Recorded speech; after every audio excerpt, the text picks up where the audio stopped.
दिन ध्यान की ज्योति परिपूर्ण सघन हो जाती, अचानक तुम पाते हो कि बंधन गया, सपना था टूट गया, नींद का ख्याल था मिट गया। बिखरा ध्यान हो तो खोपड़ी है,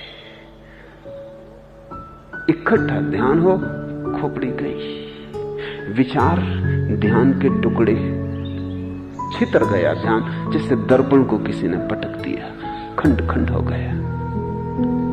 इकट्ठा जमा लो, बस उतने ही राज है। इसलिए ध्यान को चिंता, मनन,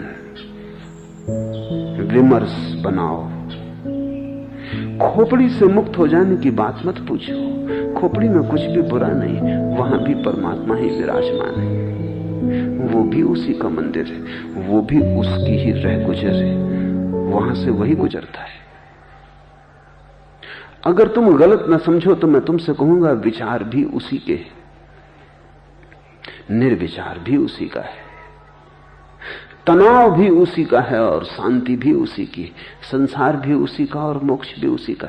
इसलिए ज़ैन फकीरों ने एक बड़ी अनूठी बात कही है, जिसको सदियों तक लोग सोचते रहे हैं और समझ नहीं पाते।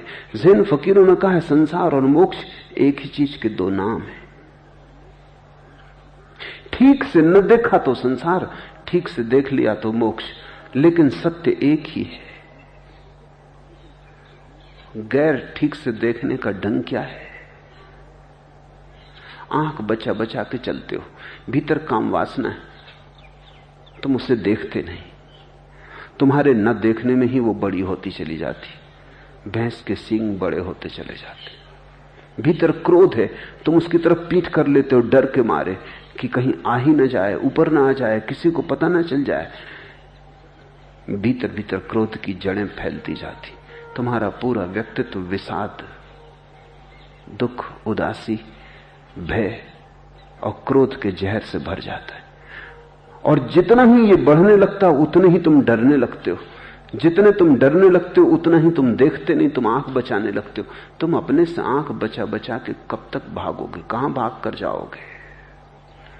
तुम अपने से आंख बचा रहे हो, यही उलझन है। बचाओ मत, जो है जैसा है उसे देख लो।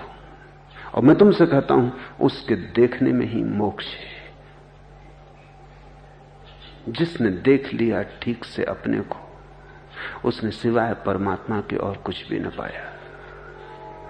समझे थे तुझसे दूर निकल जाएंगे कहीं, देखा तो हर मुकाम तेरी रह गुजर में है।